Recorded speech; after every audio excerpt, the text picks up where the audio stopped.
Hello, my name is Ray Hughes and I'm an interviewer for the Veterans History Project, funded and operated by the Library of Congress. And we are interviewing today a Vietnam veteran, but Harold Fredrick Kreitz. And the cameraman today is actually the head of the Veterans History Project in Cincinnati, Ohio, Brian Powers. The interview is being conducted at the Cincinnati Hamilton County Public Library, located at 9th and Walnut Streets here in Cincinnati. And Mr. Kreitz, is it all right to call you Harold or Hal? Or Hal would be fine. Hal, well, it's a pleasure to meet you. And if you would, get a little biographical information about when you were born and where. We can do that. I was born in Wilmington, Ohio in 1946. Actually, I wasn't born in town. I was born in a house in a remote facility out of Wilmington, about 5 miles. That was before people went to hospitals to have children. And 3rd of March 1946 is my birthday. My mother was a music teacher. My dad was a farmer. Grew up working on a farm. All the things that we did then would now put all the parents in jail. And went to Wilmington High School, played in a band in high school, went to Ohio State University, and I played in the marching band at Ohio State University for 4 years. I started out actually in the Navy on a naval scholarship, and was in the Navy 1 quarter at Ohio State, and I was dating a girl steady, and they says, you can't do that. And I told them to get screwed, and asked my advisor, what's the easiest ROTC on campus? And they said, Army, so that's how I got in the Army. What years were you at the Ohio State? I was at Ohio State 1964 to 1968. I was a distinguished military graduate out of Ohio State University. Went from there to Fort Knox, Kentucky, and worked as an instructor until I went through the Armor Officer Basic course. Worked as an instructor for 3 months, and then went through the course, part of which I instructed, and then went from there to Germany. I was stationed in Kitzingen, Germany, with the 1st Battalion, 64th Armor, as a platoon leader and a company maintenance officer. Went from there to Würzburg with the 3rd S&T, and I was a warehouse, ran a warehouse. Went from there to flight school at Fort Stewart, Georgia, and this would have been in 1969. Yeah, and went through the basic flight course at Fort Stewart, Georgia, then at the advanced flight course at Fort Rucker, both of them fixed wing. And from there went to Vietnam and arrived in Vietnam in November of 1970, and I was there from November of 70 to November of 71. I started out in Vietnam as the head and headquarters company commander, 34th General Support Group, Saigon. And I was the company commander for 6 weeks. And the reason it was only 6 weeks is I went to flight school because I wanted to fly. And I was in a headquarters company as a company commander that had 3 full colonels, 19 lieutenant colonels, 50 majors, and I was not happy, so I was sitting there going through the use of phone book and found the guy that sent me to flight school, and he was Assistant J3 USAV. So I called him on the phone, and I said, can you get me out of this and get me a flying job? And 2 weeks later, I came down on orders to go to 4 Corps out in the boondocks, and went to a little place called Chow. The headquarters for the 221st Reconnaissance Airplane Company was in Vinh Long at that time. And where I went to Vinh Long, did a quick company orientation, which entailed getting in a bird dog to make sure that I could still fly it around the area, and said, "Can you navigate?" And I said yes, and they landed, and then they sent me to a little place called Chow Duck. Chow Duck was a quarter of a mile from the Cambodian border set on the Mekong River. It was an old World War II, the airfield was an old World War II Japanese fighter base with a single runway, and during the rainy season the water was within 6 inches of the runway, if that gives you an idea, down in the delta and flat. I was there for 2 months, and they put you as a pilot for 2 months and flew area of operations for 2 months. And when we say area of operations, we were in support of 9th ARVN Division, which was the 9th ARVN Division, which was Vietnamese. We were in support of Special Forces A team and the Special Forces C team, a New Zealand team, and then various naval units. We had an area of operations there that covered about seven provinces. Tan Chau province,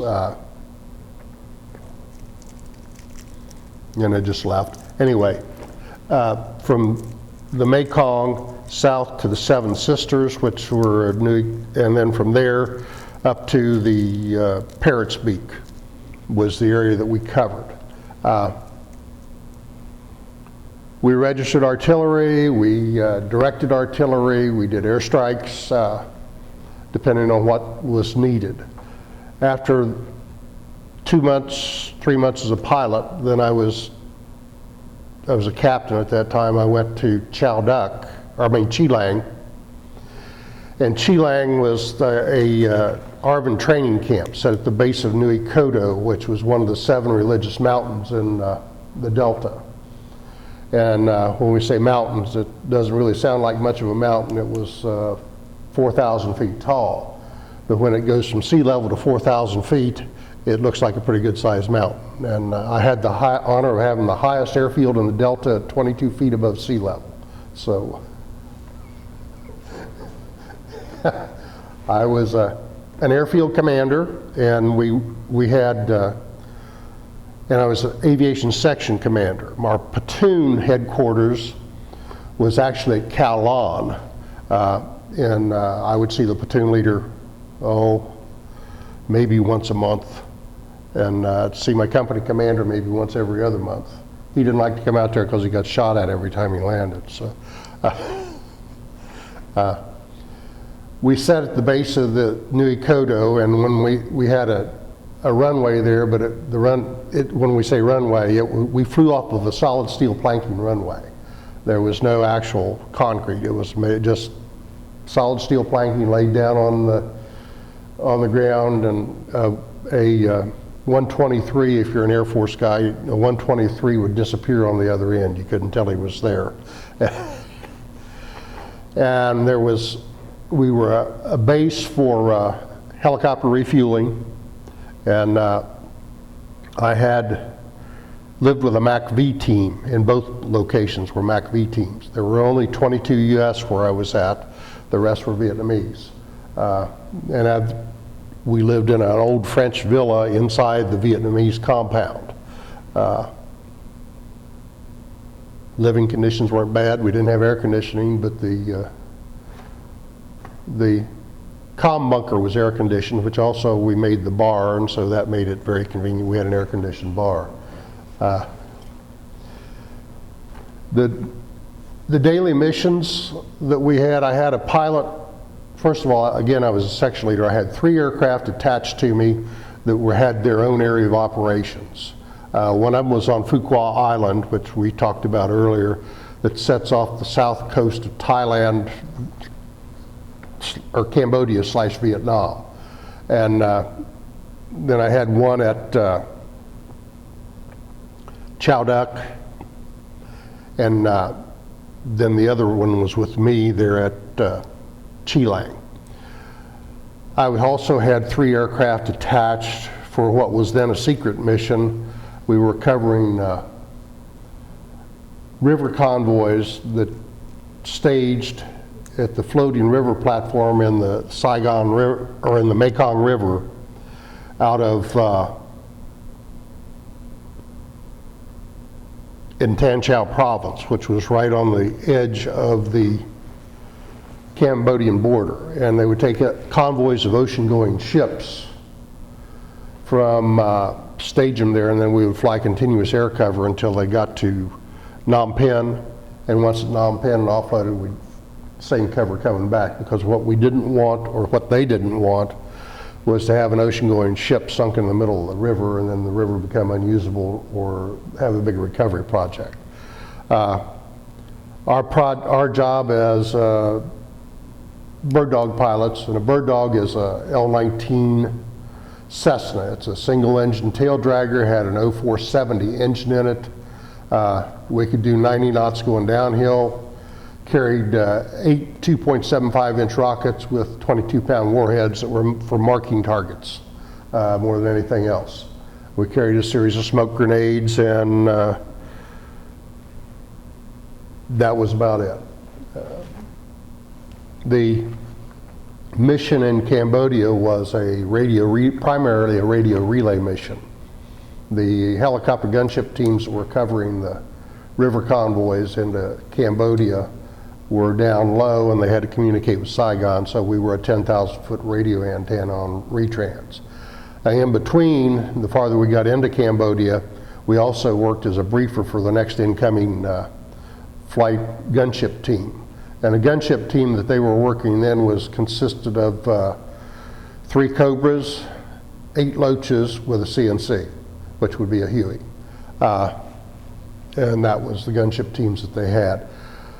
We would brief the next incoming team if we had something going on what kind of fire we were taking, where the fire was coming from, and general situation of what was going on, and then roll in, mark a target if need to, so that they could find where they were going, and then climb back to 10,000 feet for the radio antenna. That covers basically the secret mission that we did for the whole year that I was there. They discontinued that when I left. We closed the unit down in November of '71. So that mission continued up to that point. Our area of operation mission was to interdict VC from Cambodia into South Vietnam. And we were a main route. They'd go from us into the Seven Sisters, and then on south into the southern U Min, into the Rock Jaw area, which is down on the south coast, southwest coast. Our missions would vary from a first light mission in the morning, which, and I have a story to tell about that. A first light mission, which is, they would use yo-yos, which are YO3As, or other reconnaissance aircraft at night, and they would spot campfires, or they would get some kind of radio traffic or whatever else, and they would ask us then the first thing in the morning to go to this location, set of coordinates, and see what we could see on the ground. So we would take off in the dark in the morning and go out and recon that. The other things that we did convoy cover for road convoys, so that we could, if the convoy got hit or took fire, we could bring in airstrikes or bring in artillery. Some off the south coast, we used naval gunfire. We fired, I never fired anything bigger than a destroyer, but we did fire 5-inch guns off the destroyers off the south coast. I worked with a lot of helicopter gunship teams, worked with the Navy Seawolves, which was the call sign. Seawolves were Navy helicopter gunship teams. Those guys were a little nuts, beards and shower shoes, and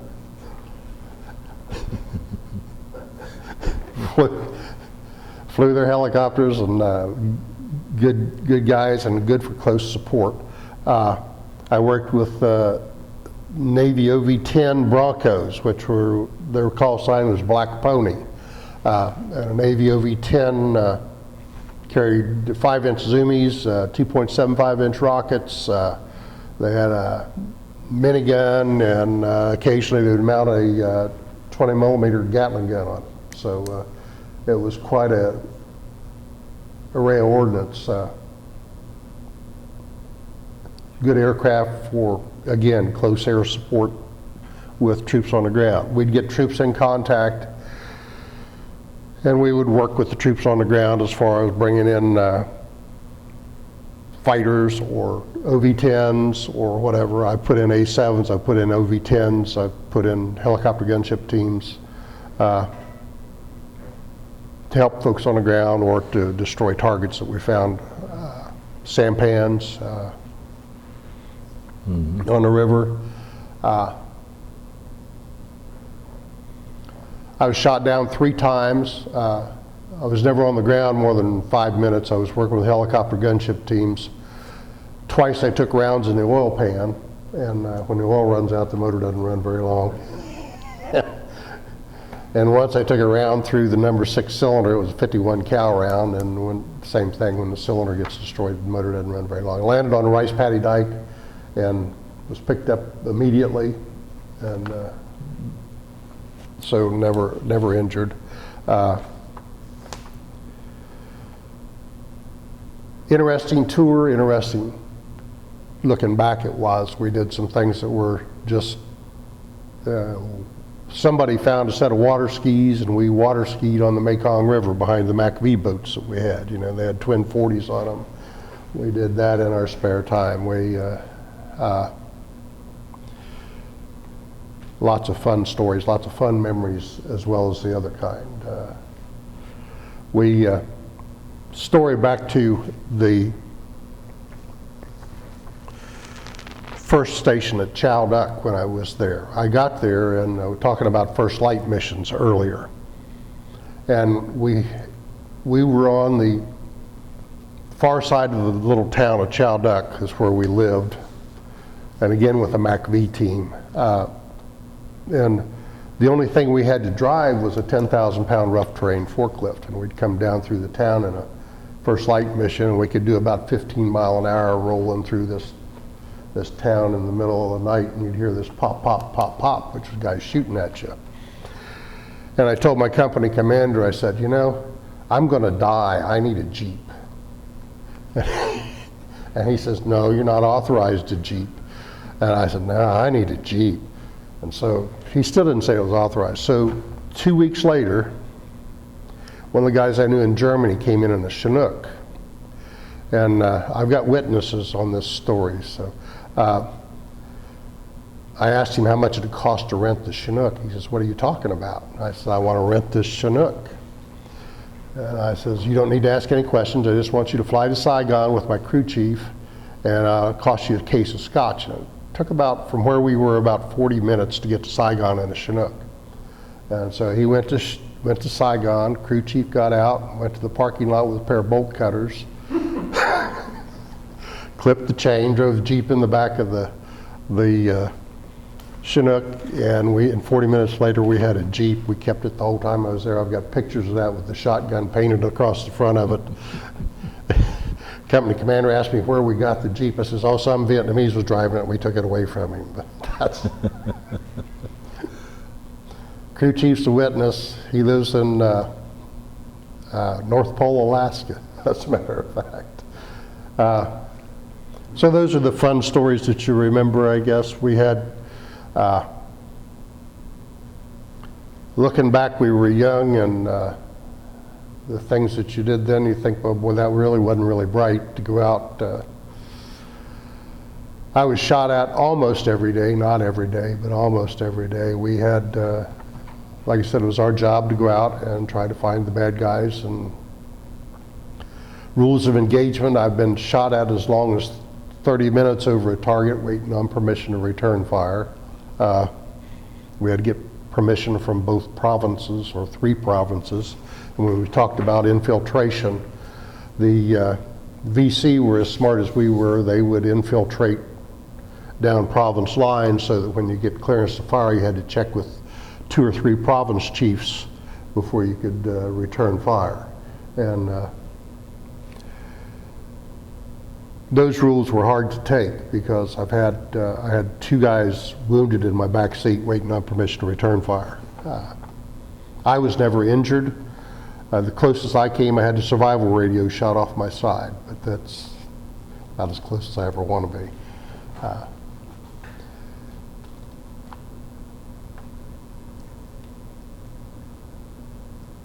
Had a lot of good troops, a lot of good people. Look back at the kids that, and we were kids, that we were living out in the boondocks with nobody around us except Vietnamese, and we had a New Zealand team that was about 1.5 miles away, and we had a team that was about 2 miles the other direction, but we were basically out by ourselves with the Vietnamese, and we ran an airfield and refueled aircraft and supported the missions that we did, and it was just a bunch of good people that took care of a lot of that. Young warrant officers that took an awful lot of risks going out, and we did some nasty stuff in Cambodia that was just not fun. We'd recon anti-aircraft sites with a high ship and a low ship, and the guy in the high ship would draw the fire, and the guy in the low ship would try to fire rockets to take them off the high grip so that we could find where the anti-aircraft sites were. And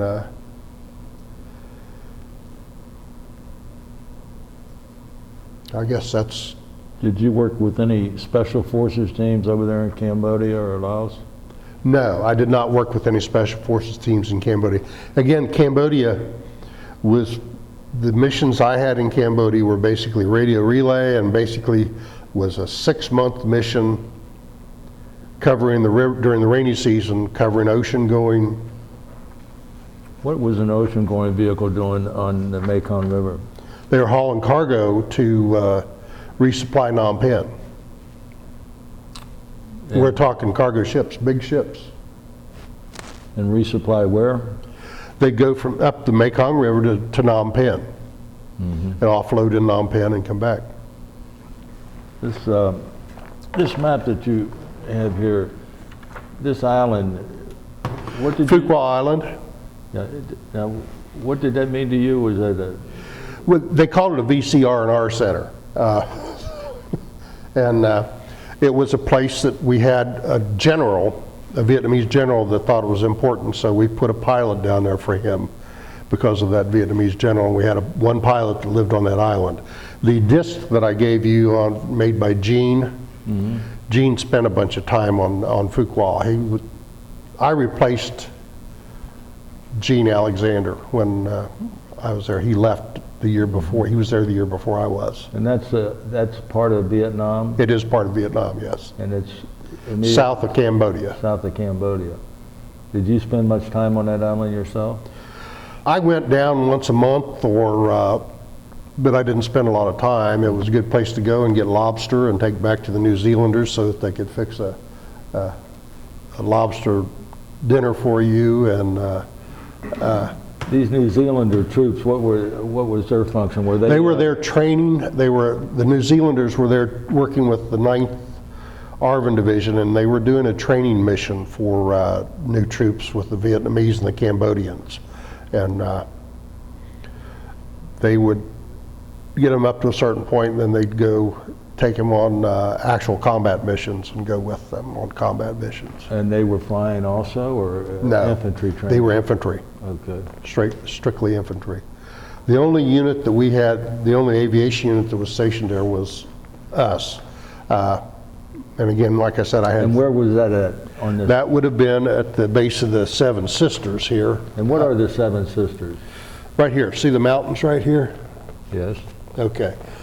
They're basically piles of granite that go up to like 3,500, 4,000 feet, and they were Nui Koto, Nui Am, Nui Ai, Nui Ba Den, and I don't remember the other three. And how high are they, you say? About 4,000 feet. 4,000 feet. And that was from sea level to 4,000 feet, which made them a very prominent terrain feature in the middle of the rice paddies. And you were stationed how close to that? Right at the base of the Seven at the Sisters, base? yes. Be the base of this one. No, right there, sorry. Okay. And then where I told you that I was the first time was up here, right here on the Cambodian border, right at the junction. When we talked about the floating river platform, it was right here in the Mekong River. And what's the purpose of a floating river platform? The Navy used it for their riverines. You know, you've seen the river boats that the Navy used to patrol the waterways. That's Yeah. what it was. It was a floating platform for that. It was also where the Navy stationed their helicopter gunship teams. They left them out there on that floating platform in the river. They had a good PX. They did. Did you say Chile? Chilang. Oh, Chile. Chilang. L-A. Chilang is the way it's pronounced. Oh, okay, Chilang, yeah. And where is that here? That was at the base, even though it doesn't say Chilang on here, that was at the base of New Ekoto. And this is, what corps is that? That's it, we're in 4 Corps. 4 Corps. And my company headquarters, my platoon headquarters was Calon, all right? My company headquarters was Vinlong, and I can't read it from here, but it should be right about there. And then later on, it moved to Canto, about 6 months in. That's right on the Mekong River? Canto's right on the Mekong River. In fact, the Vinlong Officers Club, interesting story about that, during the rainy season, we had, the 221st was spread all over the Delta with pilots at different locations. And once a month we'd get together back at the company headquarters and have kind of a catch-up on what everybody's been doing and whatever else, and have kind of a formal dining in, dining out, and just talk. But I remember one of those we had, it was during the rainy season, sitting in the officers club on the backs of the chairs with our feet in the water and the water just below the table, and guys paddling through with their survival rafts because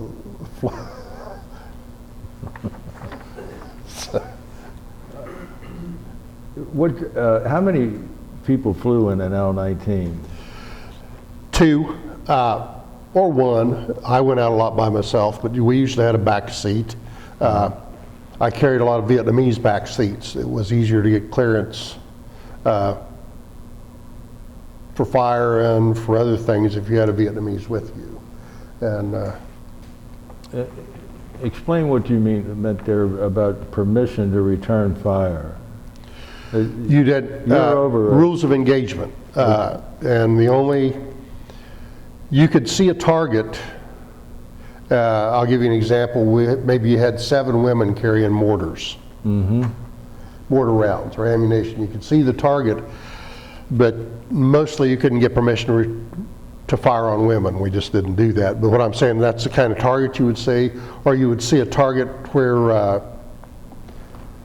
I used a M79 grenade launcher with CS rounds. We could fire CS rounds, and that was not considered offensive weapon, and that would usually piss them off enough they'd shoot at you, and then once they shot at you, then you could get permission by calling the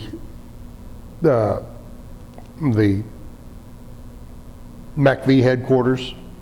What does MACV mean? I don't remember. Military air? MACV was the system they had where we were going to pacify all the villages. So MACV teams were the military advisory command, I think. Yes. Vietnam. Military Advisory Command, Vietnam. Okay. And you would radio them for permission? Yes. And then again, like I said, they would have to check with the province chief. And that's, by a province, is like a big county. It's a big county, that's and you correct. Check with the head chieftain, so to speak. Yes. And then once they got permission, or at least told them we were firing, then we could return fire. And how long did that normally take, would you say? It varied, sometimes 5 minutes, sometimes 30 minutes. In the meantime, are you still hovering or flying Still around? flying over the circle, yeah. You want to keep track of where things are. And you're not just sitting there. In the meantime, you're calling either a helicopter gunship team, or you're scrambling the Black Ponies, which were the OV-10s out of, they weren't right there with you. They were coming from Navy Bentui, which was down near Canto, and it was a major air base, naval base. Or you would be working, depending on where you were, you'd be working with making contact with artillery unit and making sure they knew what we were going to fire on and getting them prepped to fire. Or would you give them the coordinates yourself? yes. Mm-hmm.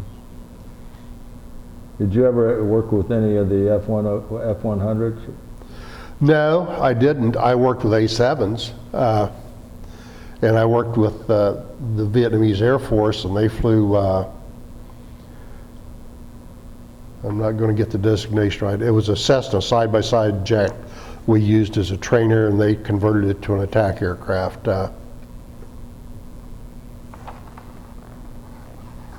I can't think of the designation. Did you have a different caliber like machine guns on your L9s? No. 19s? I'm sorry. No. All we had were like I said, 8 rockets with 22-pound warheads. And we had some guys that experimented with dropping 250-pound bombs. And we had guys that experiment with putting a machine gun in the back seat. But that doesn't work real well, because unless you're careful, you shoot your strut off. Which is not a good thing. Now, we carried, it wasn't legal to fire them out of the window, but we carried, I carried an AK-47 and an M16 in the aircraft. And but we were unarmed, other than the rockets. On the occasions when you were shot down, did you have any passengers with you on your twice. And they were not hurt either. They were not hurt either? Nope. At what altitude were you hit, would you say? About 900 feet. And do you have any difficulty in landing after? No, Bird Dog was a pretty good old airplane as far as that goes, and we landed on rice paddy dikes. What's the composition of the L-19? Is that metal or? It's metal. It's metal, and has an 0470 engine in it, and with a big climb prop on it, and it doesn't go very fast, but it'll carry a lot of weight and carry a lot of stuff. And again, I told you we had missions where we did PSYOP missions. Did what? PSYOPs. Psychological warfare operations. We'd drop the rocket pods and put on big speakers. And they'd always find a 300-pounder, it seemed like. No. It always seemed like we had a really heavy Marine in the back seat with a bunch of leaflets, and the speakers on the wings didn't make it fly real well anyway, and we'd run down the runway and pop the flaps down and jump over the concertina and get up into the air. And then he's broadcasting in Vietnamese language? Vietnamese language, broadcasting through the speakers. Okay, surrender, we're going to come through the area, you know, we'll treat you right. I don't know what all it said, but, and then we'd dump out leaflets, throw toilet paper out the window, you know, that. And you were hovering sometimes, or flying around, not hovering, but flying around in circles at 10,000 feet sometimes. How does the L-19 handle turbulence and things? It's fine. Most of the time at 10,000 feet it was kind of calm. The radio relay mission wasn't that exciting. It was, you'd go up there and fly for 3 hours maybe and not do anything on the ground. And most of the guys would sit there and read a book and fly circles with their feet, you know, and check. But it had to be frustrating, though, for you to sit up there sometimes and call and relay request for permission to return fire. Oh, sure it was. Sure it was.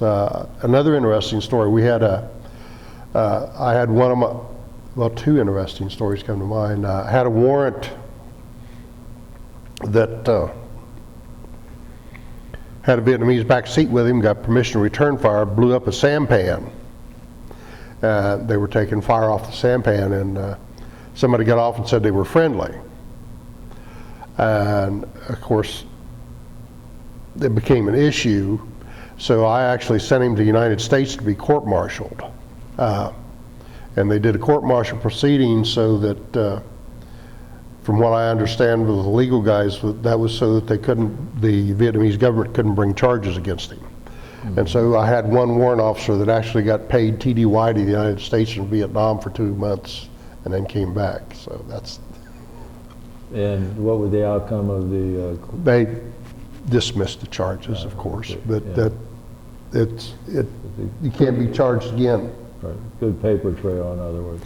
Paper trail. I had, in fact, the guy I called earlier, Don, I was telling you about, we had, there at Chilang one day, we got to watching, and a Chinook would come in, land, and refuel, and I don't know how much fuel a Chinook takes, but it's a lot. A Chinook's a big twin-engine helicopter. And he'd fly over the hill, be gone 15, 20 minutes, come back and refuel again. And I said, we need to find out what's going on. Well, Don took off in the aircraft, went and found out, and they were taking the Chinook over the hill and pumping the fuel out into trucks and selling the fuel. And so we got into this. Who was doing that? The Vietnamese. Oh, the Vietnamese. Okay. Vietnamese. It was a Vietnamese Chinook. Okay. And it was a general's wife that was in, when we got this run down with CIA and the rest of it, got word that Don is the one that broke this thing. And they put a price on his head, and I actually had to move him out of 4 Corps, and he went to 3 Corps. And he loved it, though, because he went from flying bird dogs to Mohawks. So he was a happy camper. What's a Mohawk?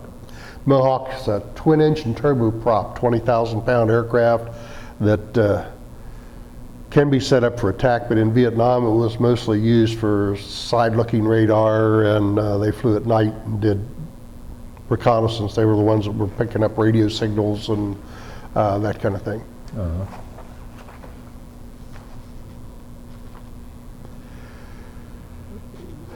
And I guess that's... You mentioned first light. Yes. Does that mean that you're referring to your first mission early in the morning? Or We're talking about first light, meaning that you take off in the dark and wait for the sunrise. It's a first light mission.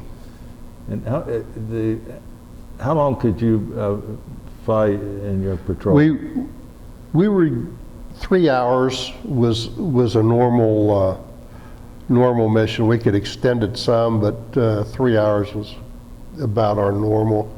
And that was because of fuel. Mm-hmm. 3 hours, and that gave you a 30-minute reserve. And now, on these 3 missions that you were shot down on, you were rescued by helicopters, mm-hmm. and then taken back to your base, and what you were assigned to a different aircraft each time? Well, actually, one of them they recovered.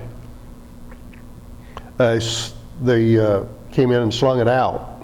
Oh, okay. They airlifted it out. Airlifted it out, and the other 2 they blew in place. Yes, so I got another aircraft. Yes. On those 2, I Yeah. see. Yeah, I was wondering about that.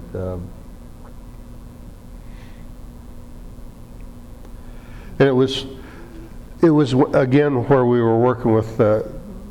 All 3 times we were working with troops on. No. 2 times I was working with troops on the ground, and we had a helicopter gunship team working, and I was marking a target when I did it. And the normal thing for marking a target is you climb up to about 1,600 feet, do a split S, which is flip it over on its back, point straight to the ground, and punch the rocket off at about 900 feet or 1,000 feet, and then come back up. And there's a period of time when, Yeah, that had to be a harrowing thing. yeah, I guess. And by marking the target, the rocket you sent down explodes, of course, and then, Yes. how long is that visible, that site, for your? Well, it depends on the rocket. During rainy season, we'd use white phosphorus, so that would smoke for quite a bit. We didn't use that during the dry season because the dry season it would set everything on fire, and then you couldn't see anything for the smoke. So. And most of your targets were Viet Cong or NVA or what? Viet Cong. We had some NVA, but mostly Viet Cong, and mostly in support again of small units. It wasn't big operations. It was small units. It was 15 or 20 guys out on a reconnaissance, a platoon type organization or a company level operation. It wasn't a major battle. Uh-huh. Some of them would set up ambushes. And Now you're there, if memory serves right, is it 1968? no, I mean, November of 70 to November of 71. excuse me for that. And it was during, it's supposed to be kind of a wind down phase. We closed the unit out in November, and I was actually sent to Saigon as one of the turn-in officers to transition our equipment over to the Vietnamese. So you turned everything you had Yeah. over to them. Actually, we turned them over to U.S., but U.S. turned it over to the Vietnamese. Did you have much interaction with the Vietnamese people while you were there? Yes, I did. I had in both places, I had Vietnamese sergeants that worked for me and ran the airfield. In other words, we interacted with the Vietnamese. When I told you we had very few people in U.S. where we were at Chow Duck,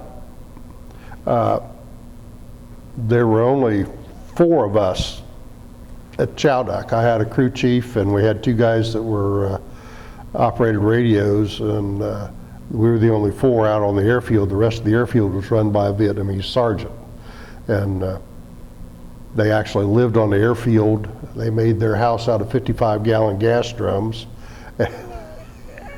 empties, and cooked and ate, which is real safe in the middle of the gas drums. And that was that. That was also the again, we were in the Delta. The access road for that runway, which, if you recall, I said was an old Japanese World War II base. Metal. No, it wasn't. This one was concrete. But the access road, they used, the 9th ARVN Division stored their ammunition on that access road.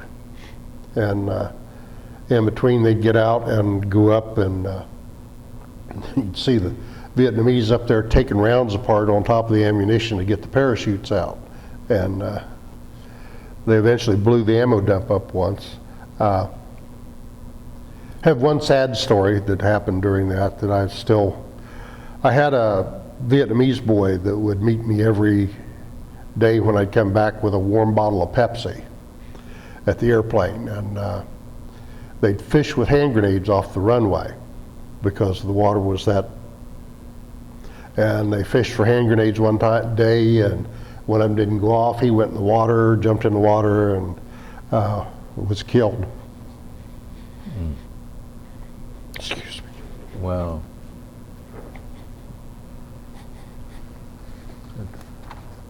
I'm sorry. That's all right. Did you ever have any problems with Vietnamese soldiers who were actually working for the North Vietnamese? We've heard some stories about that. Not that I know of, but it could have been. I'm sure there were there at the ARVN base. You know, I'm sure they were. We didn't work directly with the Vietnamese that much, other than again, when we were firing artillery, a lot of times the artillery we were firing were Vietnamese artillery pieces. Oh, really? Yeah. As many Vietnamese artillery pieces we registered as we did U.S.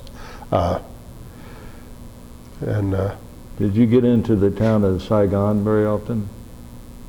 No. I went to Canto or Vinh Long more than I did to Saigon. I could go to Saigon anytime I wanted. I mean, they gave me my own airplane and said, go fly, you know. But I went to Saigon a couple times, but when I was at Saigon, you say that, did I get into this town of Saigon? Yes, I lived there for that first month and a half. And I have a Vietnamese someplace in my memorabilia, I've got a driver's license for the Saigon. And we drove from the downtown hotel, which is where we stayed, in a 3/4 ton truck to the airfield there at Saigon, and that's where the headquarters was for the 34th General Support Group, Saigon. And so yeah, I am familiar with Saigon and the streets for that month and a half, but once I got out in the boondocks, then I go back to Saigon now.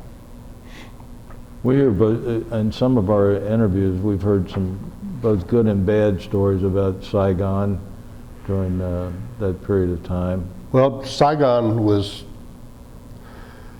I never wanted to go downtown by myself. That was not a smart thing to do. There were places that you could go and places that I just didn't go. You know, there were some really good restaurants, some really good bars, and we went to restaurants in Saigon during that period of time. Now, how dangerous it was, I don't know. I was never shot at. No. I know they had another story like the fuel. One of my buddies was in charge of keeping the buses running that they used, and the Vietnamese were driving the buses, and they had a place where they finally caught them. They were changing the tires on the buses, stealing the new ones off, putting old ones back on. At like a traffic light, you know, it was almost like a race car team. Yeah, so many seconds are done. Oh my goodness. But anyway. While you were in Vietnam, did you have any occasion with shows like Bob Hope or these Hollywood groups? No. We had, where I'd go into Vinh Long and the Officers Club at Vinh Long, they had nightly shows, but it was on stage. But it was usually a Thai group or a Oriental group or somebody like that doing American songs in the Officers Club. The Enlisted Club had the same thing. Did you have much interaction with the United States Infantry while you were? Only on the radio. Only on the radio. I see. That's interesting. Well, like I said, I was with a MACV team. They were all, we worked with the Vietnamese, we just weren't around them. And when I'd hear them, the times that I'd work with the infantry was when they were in trouble, and I'd talk to them on the radio, and we'd figure out whether we needed an airstrike or artillery or what we needed to put in on the ground with them. After you were shot down those 3 times, how soon did you go back in the air? Next day. Next day? You had... Might have flown a little higher the next day. Would you explain a couple of your medals to us, please? They're just medals. Well, for example, that's a Bronze Star. That's the that's my air medals. Now, what does an air medal mean? When we were in Vietnam, it was for 25. Each air medal is for 25 hours of flying in a combat situation, meaning you were actively engaged in some kind of thing. The other way you could get an air medal was 100 hours of flight over enemy territory. Okay. And what do these little, I have 12 air medals. and that signifies that you got 12 times 25 hours in combat Yeah. in an aircraft. That's very meaningful. It doesn't mean, like you said, nothing. Nothing. It's just, I was just there doing a job. And your Bronze Star? That was for support of the secret mission and operating the stuff that I did. And this medal here? That's just, that one was, actually that's a stateside medal, not a Vietnamese medal. That's my Army Commendation medal. Okay. And next? That's the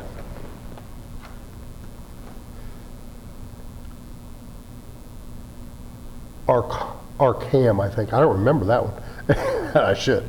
The other one is the Vietnamese medal. Okay. And what do these two patches signify down here? That's 1st Aviation Brigade, and this was our battalion. Okay. Well, thank you. And you brought a book with you that maybe you could explain and Yeah, Hank, our viewers. we have an organization, and the patch is on my hat that's in here. It's the shotguns, and we have reunions about every 2 years. We're getting to the point that there's not many of us left, so the reunions have dwindled. But Hank Collins is one of the folks that's a bird dog pilot, and he was a company commander in Vietnam twice with the bird dog unit.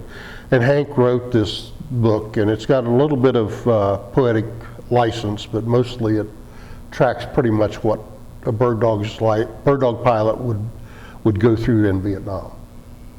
And this basically it would cover just like most of your experiences.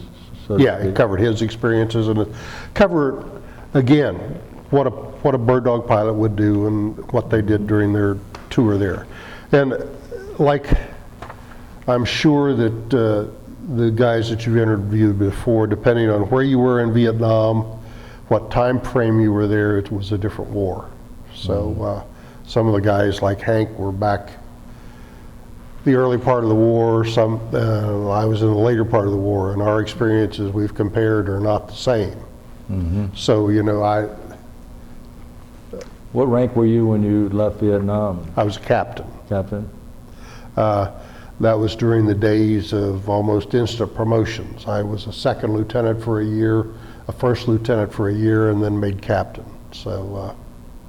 And you came back to the United States immediately, or where did you go when you returned? Came back to the United States and went to Fort Lee, Virginia, and I was awaiting a class at an officer advanced course, and I was put in charge of staffing the first alcohol and drug abuse program for Fort Lee, and we wrote the first program there.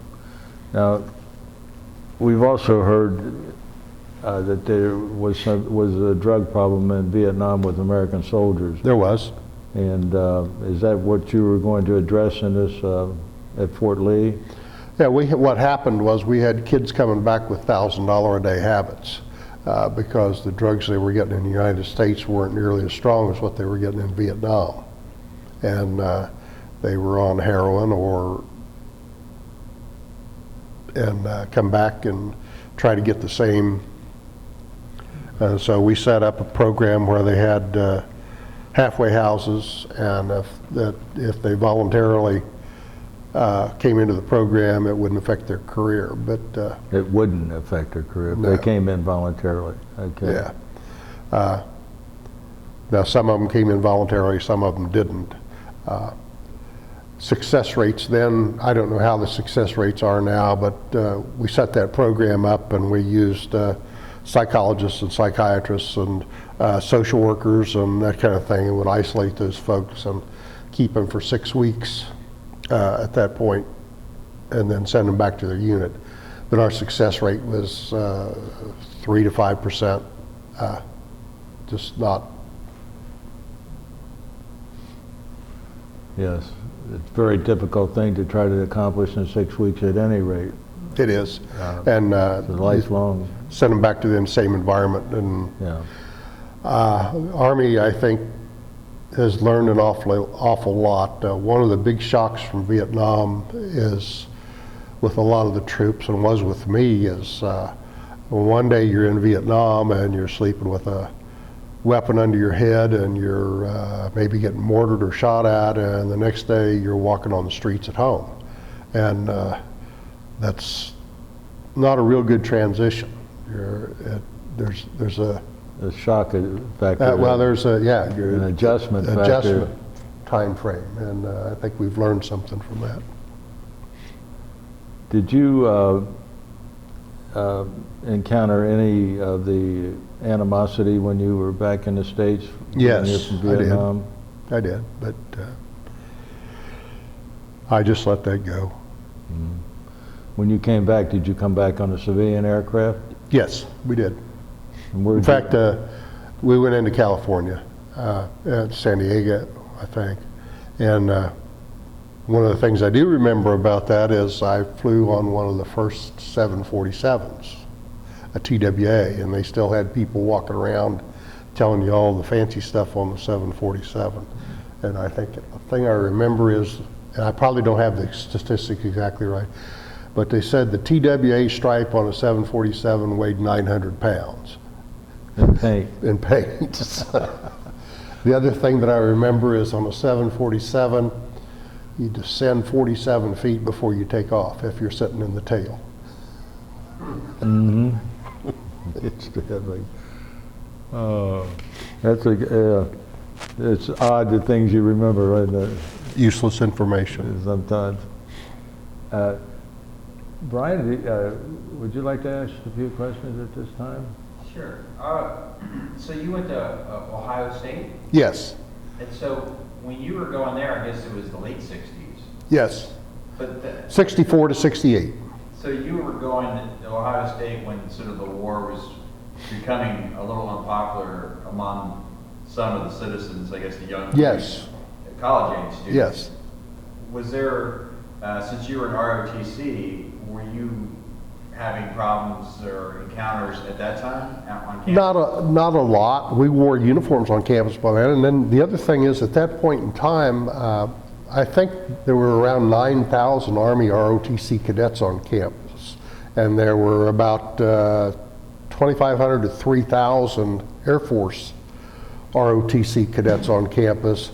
And there was Navy contingent was smaller than that. I'm not going to guess at what it was. Mm-hmm. And we still had, in the spring, we still had big parades on the Oval where all the cadets went out there and did their thing.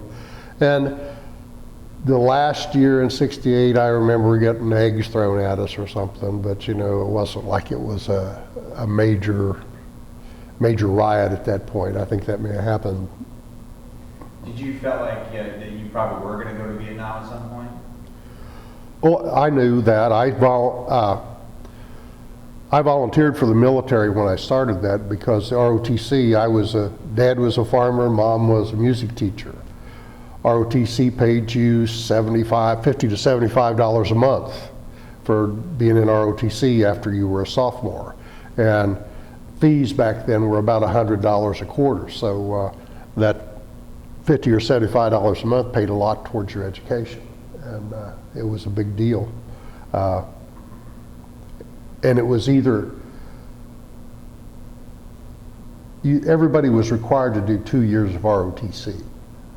Now they didn't have to do the second two. I did the first two and they fit pretty well. Not only that, I knew I was probably going to get drafted after I got out of college. It made more sense for me to become an officer Right. than to go in and as enlisted. So that was my thought process. And What were you studying as an undergrad? I graduated with a Bachelor of Science in Agriculture. Agricultural economics, business, but yes. And I started out in aeronautical engineering and took engineering for 1 year and decided I didn't like being an engineer and went to agriculture. So, Did you have anybody else in your family that had been in the military, or were you the first in the family? oh no, we have a long history of, Dad was in World War II, never went overseas. Dad was in World II. I had an uncle that was a command sergeant major in the Marine Corps, and it goes back through history. I have both of my brothers were in the military. I have my youngest brother is also a retired colonel out of the Air Guard. My middle brother was a Coast Guard. Well, he was in the Army, got out, and decided he didn't like life outside and went back into the Coast Guard, and he was killed in a helicopter crash in the Coast Guard. And, so. Well, I was wondering, what do you remember when you first, or how did you get over to Vietnam? Did they fly you commercial? Or did you go Commercial out of Fort Dix, New Jersey. It was 8 hours from Fort Dix to Anchorage, Alaska. We had to stand on the tarmac at Anchorage, Alaska while they refueled, and it was 8 hours from there to Yokota, Japan, and 8 hours from Yokota, Japan to Tan Son Nhut. So 24 hours on an airplane. And we were on a stretch DC-8 with, of course I was a lot littler then, but narrow seats. Soldiers front to rear. So what is your memory of your first day of arrival in Vietnam? What were your thoughts of Vietnam? Well, that's a funny story too. We got in late, and they sent me down and said it was after, I don't know, like 10 o'clock at night. And I go down there and try to find some place to sleep. And they said, well, go down and see the supply sergeant. He says, oh, I'll go down there and sleep. And throwed me some sheets, and I went down, crawled into bed, got up the next morning. And I thought I'd caught some kind of disease already. It had red dots all over me. And so I went down to the medic, and he said, he started laughing. He says, you didn't use your mosquito net last night, did you? You got to eat up for that. I got to eat up for the mosquitoes, but yeah. Oh. So do you remember that? I'm sure you must remember the first time you were shot at by somebody. Yeah, it was just nothing too exciting. We were kind of expecting it because it was a hot area, but yeah. You remember more the first time you're hit, the aircraft's hit. And But I was going to ask about that. did you have training for that, for the crash? Yeah, we practiced. We practiced. What's your procedure? We practiced emergency landings. We certainly did. Yes. Is there a procedure? Do you check this and check that? Oh, sure. You go through a checklist, but I mean, it's not. I mean, a bird dog's not that complicated of an airplane. You got a 6-cylinder motor with a prop stuck on the end of it, and gravity gas feeder, and you know, it's just not that big a deal. And if the oil pressure goes to zero, you know, it's not going to run. Anyway, it's not. But yeah, the funny thing is, have you ever been in a car crash? Okay, well, the thing I remember about, you were asking about getting shot, is the bullets that come through the cabin, the paint goes in a little cloud, it goes. Is there a certain altitude you got to abandon at, or you can't abandon and you got to stay in the craft? Or is there any kind of, in your training, was there anything like? Oh, they gave us parachutes, and I didn't even carry it. I used a flak vest under my ass instead of the parachute, and we flew around at 1,000 feet. Right. By the time you decided that we were hit, and it was serious enough that we were going to have to do something about abandoning the airplane, and then you had to eject the door, and then you were going to jump out. It'd been like Yogi Bear. You'd hit the ground and the parachute would open. You know, it's not going to happen. So what did you do? You just jumped out and just... Didn't do anything. Landed the airplane. Okay, yeah, that's right. Landed the airplane on a rice paddy dike, and I didn't bend it, it just All three times? all 3 times. All three times. On rice patties. Rice patty dike, yep. Is that aircraft still where it's at now, you think, or did you ever recover any of it, or? We recovered one, like they slung one of them out, the other 2 they blew in place. Not a big deal. And when they come to get you, what do they just lower a rope when you fly them up or something? No, Huey stopped, landed and picked me up. Okay. Were they under fire while they were rescuing I landed far enough away all 3 times that we could have been under fire, but we weren't under any heavy fire, no. What kind of repairs would you have to do to your Bullet holes? yeah? It depended on if it just went through the skin, then they had, sometimes we used what they called 100-mile-an-hour tape, and sometimes they just put a patch on it. But if it was, what you didn't want was structural damage. You know, if it hit a spar or something that was important, then they had a maintenance facility back at the company headquarters that could repair that stuff. Or in a case if it was severe enough damage, then they got rid of the airplane. Well, I was going to ask about the nickname Bird Dog. I mean, how far does that go? Do you know the origin of that? No, I probably should, but I don't. It's, I know they used the comparable thing in World War II would have been the L4. That's what you were talking about, same in Korea. And it's just a light reconnaissance aircraft. I forget what the Germans had, one that they called Storch, I think was what the Germans used, same kind of deal. Did you pick up any Vietnamese slang or? Not much, and not that I want to say. Yeah. No, I didn't have a lot of interaction other than with my Vietnamese sergeant, and he would take me once a week on both places. We'd go downtown on the economy and eat on the economy, and he was very good at picking out stuff that was good to eat. We had all kinds of, a lot of what they had were charcoal pots, and it was kind of like a fondue, only you cook your own stuff. And it was like, I don't know, usually 4 or 5 courses. You learned to not fill up on the first one. Did you ever encounter with any Cambodian people at all? Or? My hooch maid at Chilang was Cambodian. And we had Cambodians that were being trained there where I was at Chilang. But as far as interaction with them, no. What were they being trained for? Cambodia. Cambodia, they were, their Chilang was a national training center. And they were training infantry troops and artillery, and the Cambodians were going to fight. Cambodians were fighting on our side, suppose. Yeah, in Cambodia, yes. That must have been a secret war then. I'm sure it was at that time, but I mean, there were a lot of Cambodians in Vietnam being trained and sent back. We also at Chow Duck, when I was there was a Navy medical evacuation unit right over the fence from us. The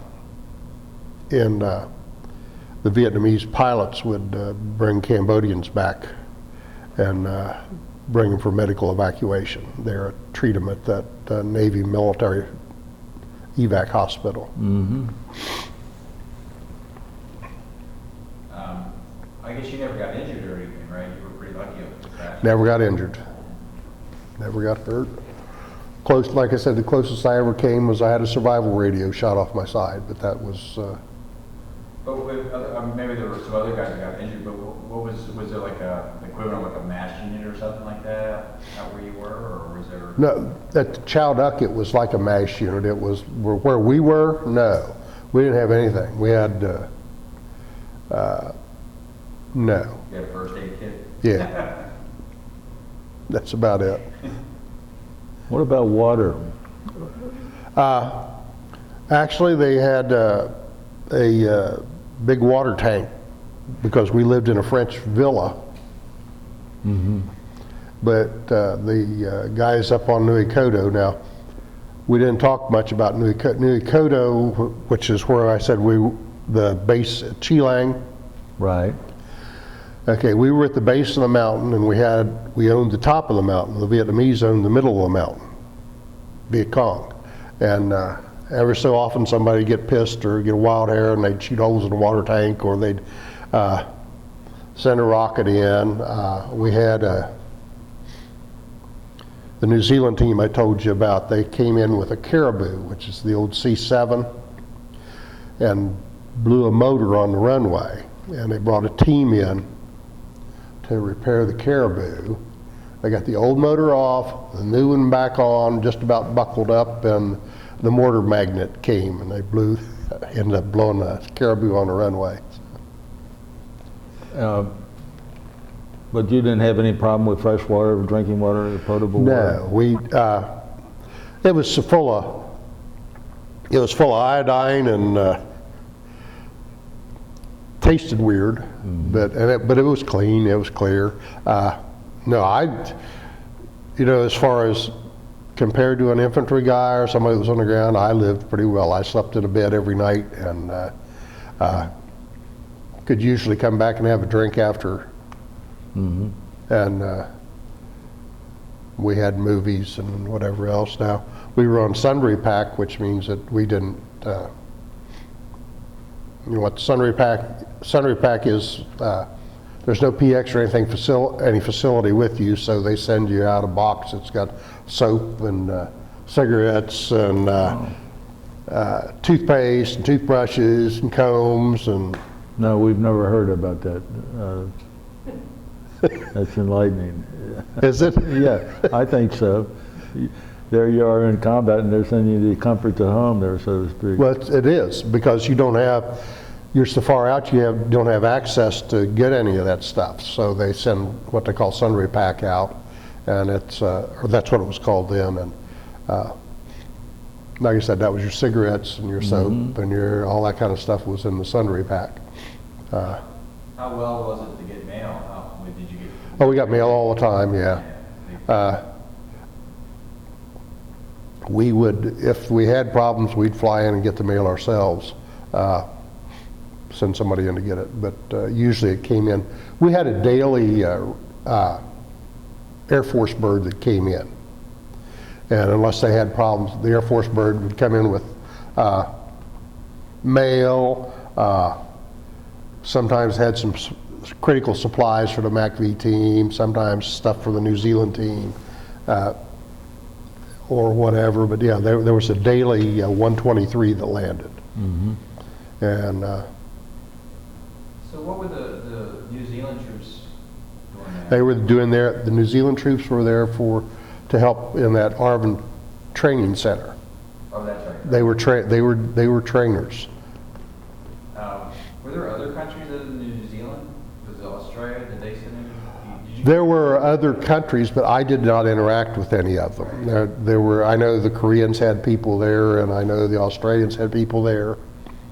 The New Zealand team was across from us, like I said, about a mile away, and we used to go over and drink at their place, and they used to come over and drink at our place, and I became an honorary member of their mess, and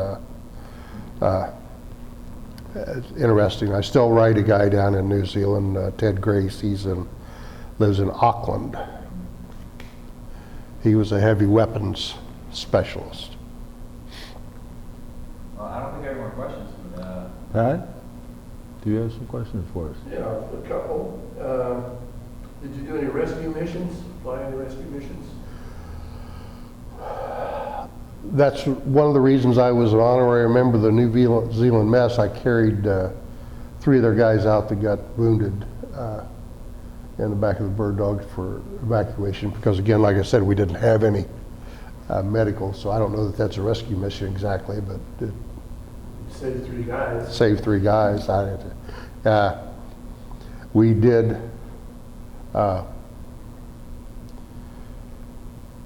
searched for some downed pilots that we never found.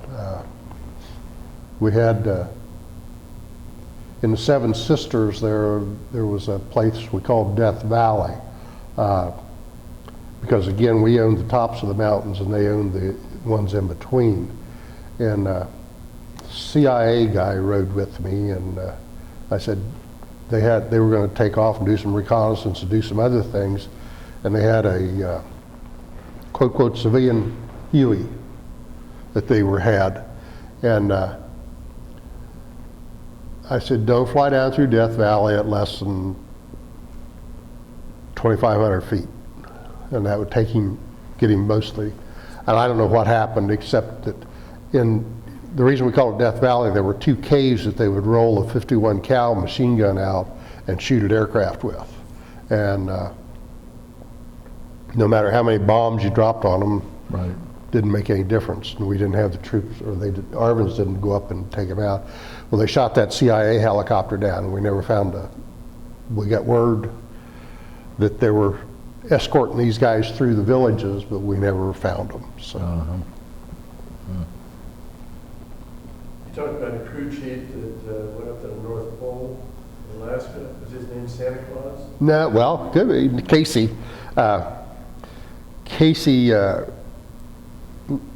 and again, it was a totally different environment. You're talking about crew chiefs, warrant officers, all of us lived in one room.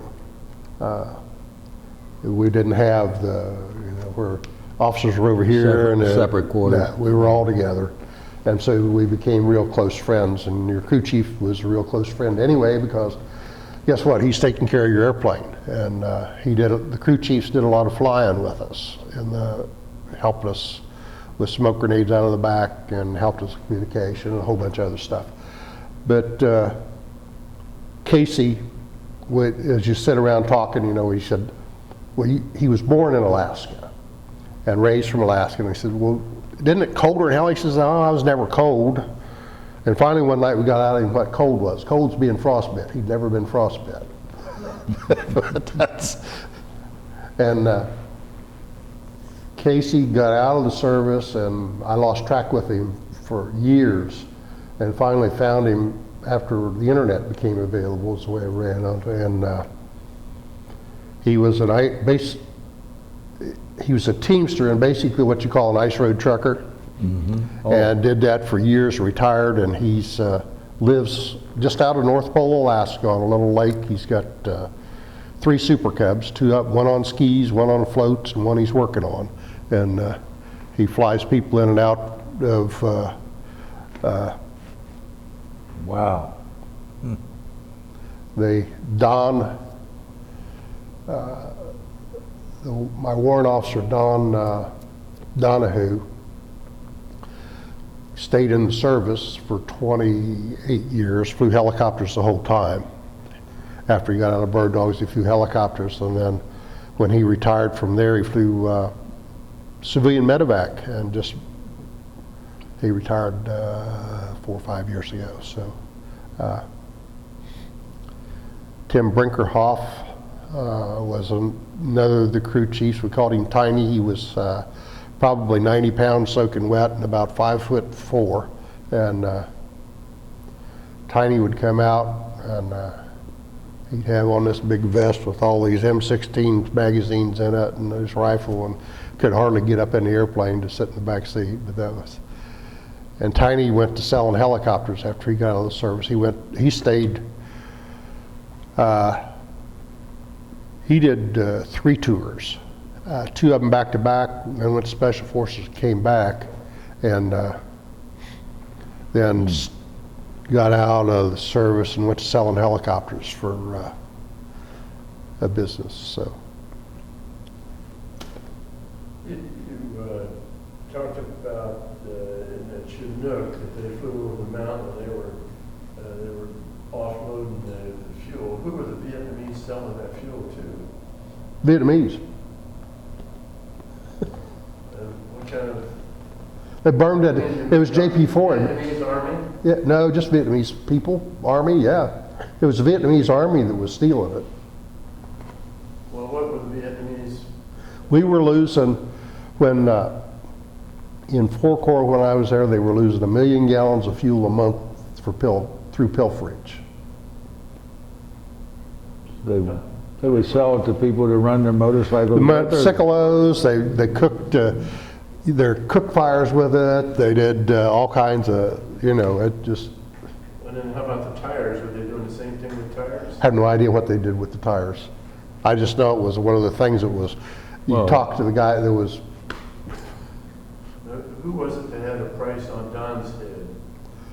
the, Vietnamese. Vietnamese, The Army or what? yeah, well, it wasn't the Army, it was a Vietnamese general's wife, actually. Because he was trying to put a stop to this filth. Well, he actually did, because he's the one that found it through me and whatever. Anyway, yeah. And they blew up 2 of your planes and they saved one. Why'd they blow up 2 of them? Couldn't recover, and the fire was too hot. And what was the purpose of your taking the M16? Was that in case you got shot down and needed to defend yourself? Yes. Actually, I said M16, I carried an M1 carbine.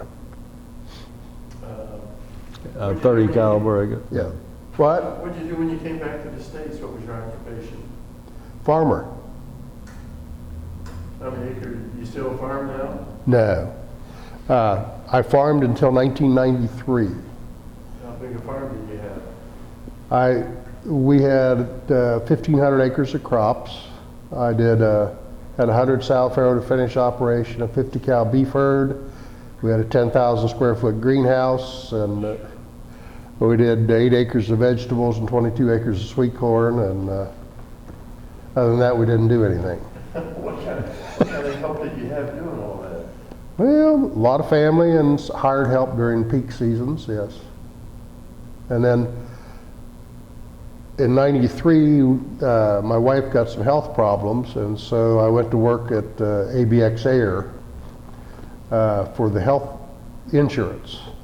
And they found out I was a colonel and offered me a job in management that was a pretty good chunk of money, and the kids didn't really want to farm anymore, and we were having problems getting help, and so we sold out in 93, and I went to work for ABX Air in 93. Was that over in Wilmington? Yes. And I was a logistical manager / transportation manager for ABX Air, and then later on DHL for 18 years. Till they bailed out? Huh? Till they bailed out. They did that when I was 64. How old are you now? I'm 71. 71? And I Tell us- tried to find a job at 64, and they look at you like you're nuts. It's, Explain some of the logistics there that you controlled and managed for DHL, the amount of volume that you did there, and the Oh, yeah, that- number of planes that you. at the peak, Airborne was landing about 130 flights a night. And I worked with it. Started out over there as a supervisor, but they were doing about 3 million plus pounds of freight at night. And they would start that sort at about 11:30 when the first aircraft would land, and we turned that 3 million pounds, you had it sorted and back on the aircraft by 4 o'clock in the morning. And I was in charge of a lot of the, I used to call it magic stuff. We had, my clients were high profile clients. I had Technicolor, and we delivered 70% of all the films shown in the United States. We had PC Connection, and we worked out a deal with them where you could place an order as late as 11 o'clock on the East Coast, and we deliver it to you by 10 o'clock the next morning, which is pretty good stuff. Walmart Optical, and like everything else, that was another one of my customers. I had 5 machines that sorted 4,000 pairs of glasses an hour, and we'd capture the last load of glasses off the last aircraft at 3:05, turn that over at the facility into three of those machines into a semi-load of shirt boxes to have it back in the sort by 3:35. Wow. So that's, we had 4 labs that would actually process, we would capture at the sort lab samples from, we had 2 vet facilities and 2 civilian facilities that did that when we're talking about lab samples, and they would actually start the processing at facilities there on base into runway and start the processing and then ship the stuff on to the next location, repack. We had Trip Pack, which is Trip Pack is truck bills, way bills, and they were drop boxes all over the United States so that the truckers could drop their documentation. Airborne would pick them up, and then that cut so that they'd get paid, and so the companies could get paid several days earlier. That's the kind of. And how long were you with them? 18 years. 18 years. Well, I don't have any other questions. Thank you for agreeing to come down here, Hal. Now, I got a couple more questions though. You obviously got married when you came back from Vietnam. Tell us about. Actually, I was married before I went to Vietnam. Oh, okay. Explain. I got married while I was in college. Okay. And who did you marry? I married a local girl. And her name? Julia Ann Johnson was her name. And we went to Germany together and whatever else. And when I came back from Vietnam, we stayed together until 1971. Or I mean 1973. And I wasn't the same when I got back from Vietnam. And we never really adjusted well after that. So then I got remarried in 77. Did you have any children by your first wife? Had 3. And what are their names? Melanie Christine, Tina Marie, and Harold Robert. And you were telling us about the tragic accident I think Melanie had. Melanie was killed in a motorcycle accident 3 years ago, yes. Did she have any children before she died? She does. Yeah. She has I have a grandson that manages a couple stores, and I have her granddaughter is a sophomore at Northern Kentucky University, and she just got the Dean's Scholarship, and so she gets next year's free. What are their names? Dad is doing backflips over that.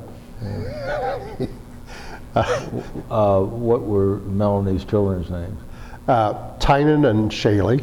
Okay. And then Tina has 4 kids.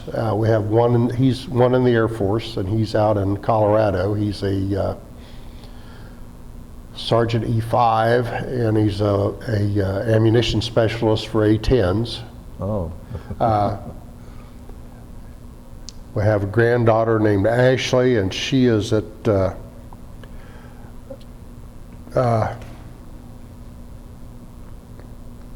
Kent State, and just finished her sophomore year and got accepted to nursing school. Mm-hmm. And then Jamie is still just graduated high school, and got to brag a little bit about Ashley and Jamie and Shaylee. Ashley she's retired now, but they were acro gymnastics. All right, and Ashley was 6th in the nation last year. Jamie just finished competing in the national level, and she was 2nd this year in acro gymnastics in the nation. Acro gymnastics. Yes, it's more of tricks, and they don't do Okay. they don't do the boards. It is an Olympic sport, and Jamie's been to the Olympic Center. We don't know whether she's going to make the Olympics or not, but And her last name? Maynard. And we'll keep an eye on her. And of course, Grandpa doesn't think 2nd in the nation's too bad. Jamie wasn't happy with it, but No, And your third child? He's, the fourth one is Cole. You said fourth. Not my third child. I'm talking about the fourth grandkid. Oh, the fourth, okay, go ahead, yeah. We're still back on the grandkid from yeah. Tina. Fourth one, he's in high school yet and plays football, and they're all. And his name? His name's Cole Maynard. Coleman, okay. Anyway, Now, the third child, who was the third child? my son Harold Robert, and he manages a plant that does seed corn and seed wheat. And what? Seed corn and seed wheat. They grow seed corn and seed wheat in their big farm. The outfit that he works with and works for does 6,000 acres of crops. So he's stayed with the farming, just different. Is he married? He is. Well, he was. He's had 2 wives and has a girlfriend now. So. Okay. Did he have any No, he did not have grandchildren? any children. Oh, okay. Does not have any children. My stepson Stephen, Now, your second wife, though, we have to get to her first. Nancy A. Nancy, Nancy Ann okay, and her last name, maiden name?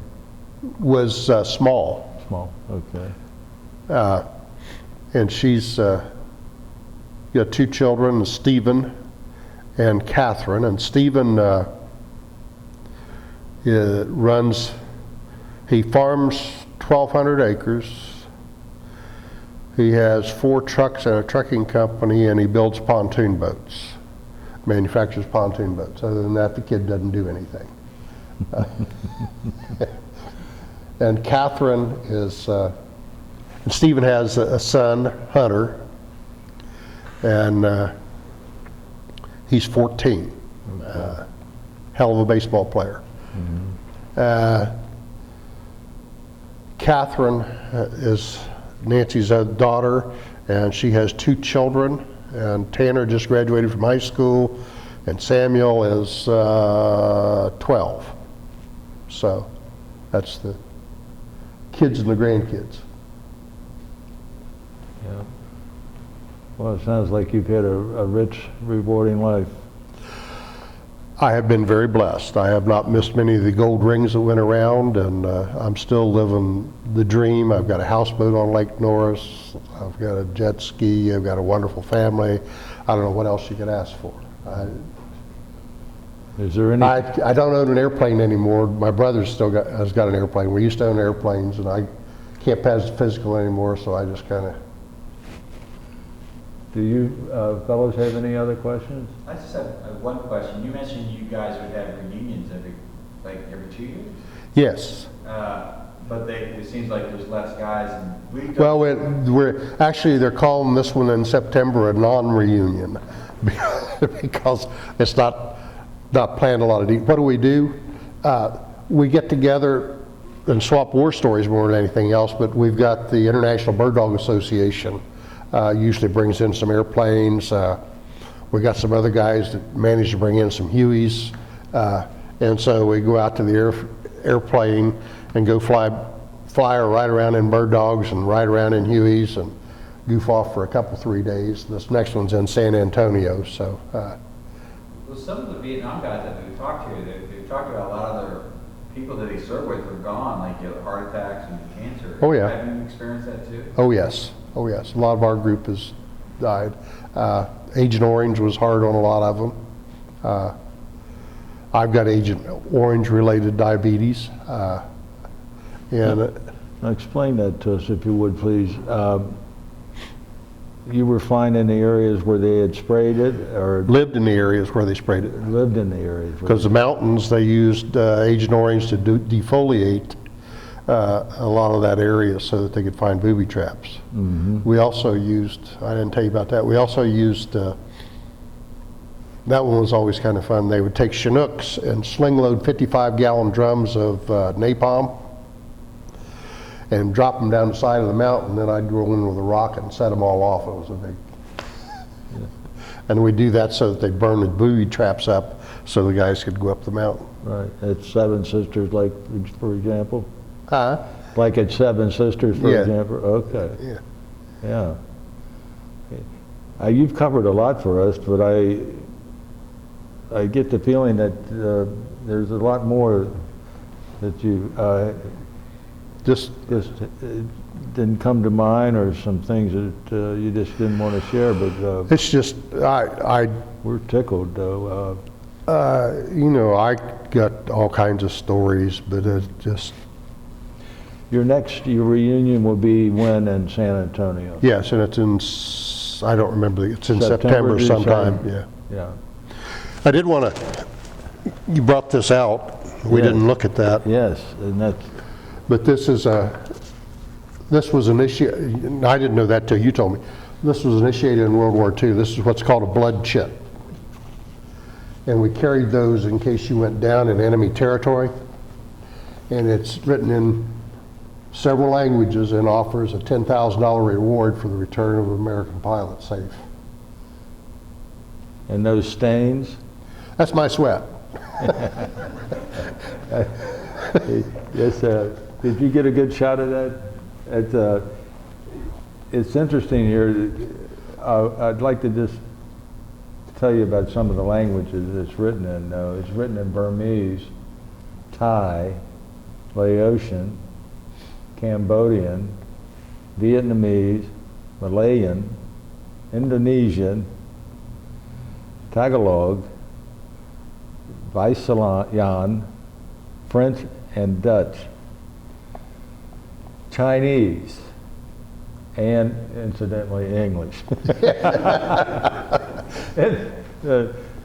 What a wonderful souvenir token Yeah, that's one of those that you have. that my property officer probably thought I was supposed to turn that in because those are all accountable for.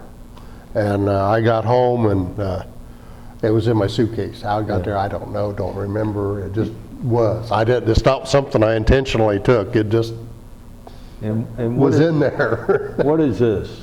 This was, we talked about the New Zealand training team. And that was what they gave me for the service I provided to the New Zealand training team. They always going to get it engraved, and they never did. They didn't have any place to get stuff engraved very well, but they gave me the little plaque anyway. What a wonderful thing. Are you ever in communication with any of the New Zealanders? Yes, Ted Grace, I still talk to via the internet. Ted, we write back and forth every 3 or 4 months. He's always wanting me to up sticks and come down, and I haven't done it yet. I have a feeling I'm going to think of 100 other questions after this interview.